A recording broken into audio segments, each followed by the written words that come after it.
The winter sun had barely risen when the world outside looked washed in pale gold, the kind of morning that felt too calm for what was about to happen.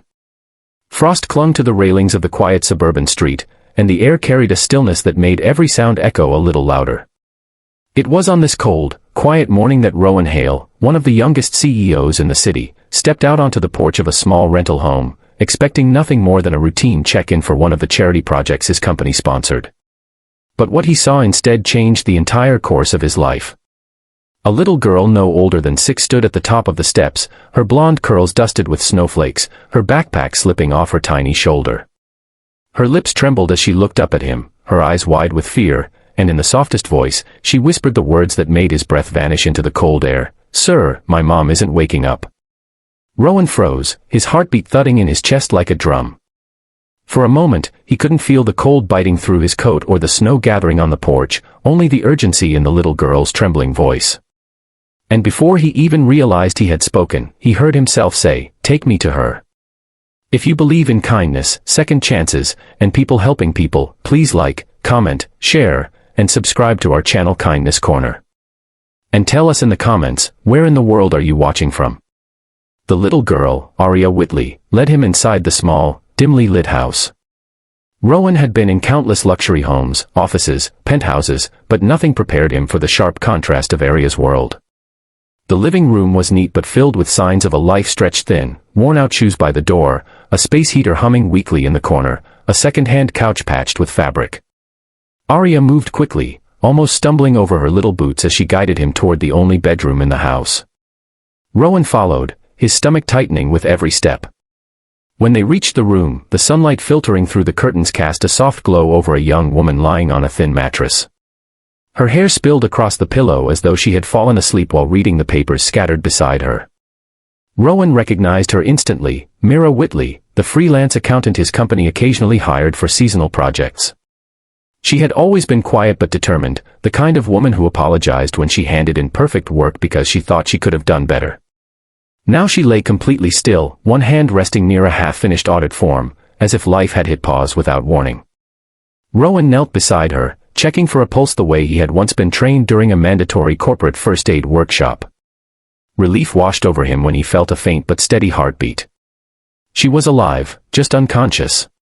As Aria clutched his coat, he tried to stay calm for her sake. He called emergency services, and within minutes that felt like hours, an ambulance was pulling up in front of the house. Aria gripped his hand tightly, refusing to leave his side.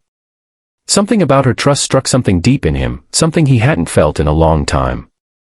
After the paramedics took Mira to the hospital, Rowan didn't leave. He carried Aria to his car, buckling her seatbelt gently as she watched him with wide eyes that seemed to be searching for reassurance. On the way to the hospital, she told him small pieces of her life, how her mom worked nights so she could attend school, how they sometimes skipped dinner but always sang together before bed, how she wished she could help her mom rest without being so tired all the time. Every innocent word felt like a weight on Rowan's chest. At the hospital, they learned that Mira had collapsed from extreme exhaustion and untreated anemia. She had skipped too many meals, too many doctor visits, too many hours of sleep, all to keep life going for her daughter. Rowan listened, stunned by the quiet sacrifices she had made every single day. Something inside him stirred, a mix of guilt, admiration, and a strange protectiveness he couldn't explain. He remembered the last conversation he'd had with Mira months back.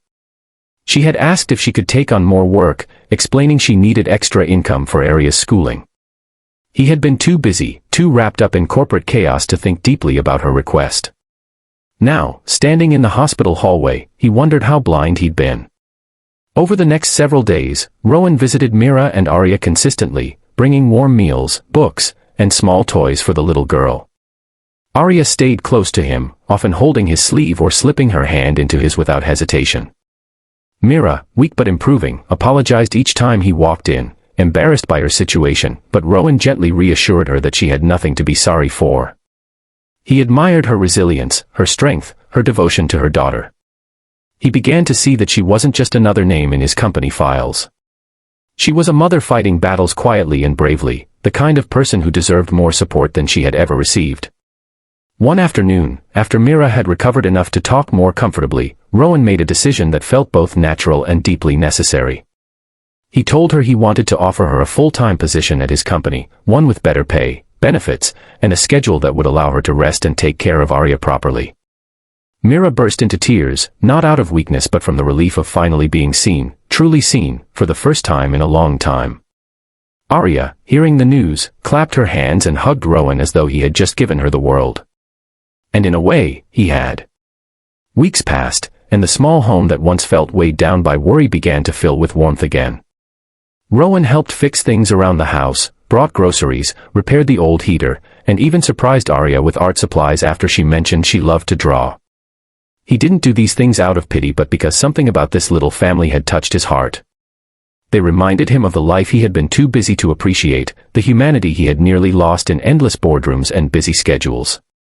Mira grew stronger, her health improving and her confidence returning. Arya smiled more often, her giggles becoming a regular sound in the house. And Rowan found himself visiting long after business hours, sometimes bringing files to finish at the kitchen table while Arya colored beside him. Months later, on a warm afternoon filled with sunshine instead of snow, Rowan watched Arya chase butterflies in the yard while Mira laughed softly from the porch. Something inside him shifted again, the realization that helping them had changed him far more than he expected. He had walked into their lives as a stranger, but now, he felt something like belonging. If this story touched your heart even a little, please like, comment, share, and subscribe. Your support helps us spread more kindness-filled stories. Before we end, tell us in the comments, what part of this story moved you the most?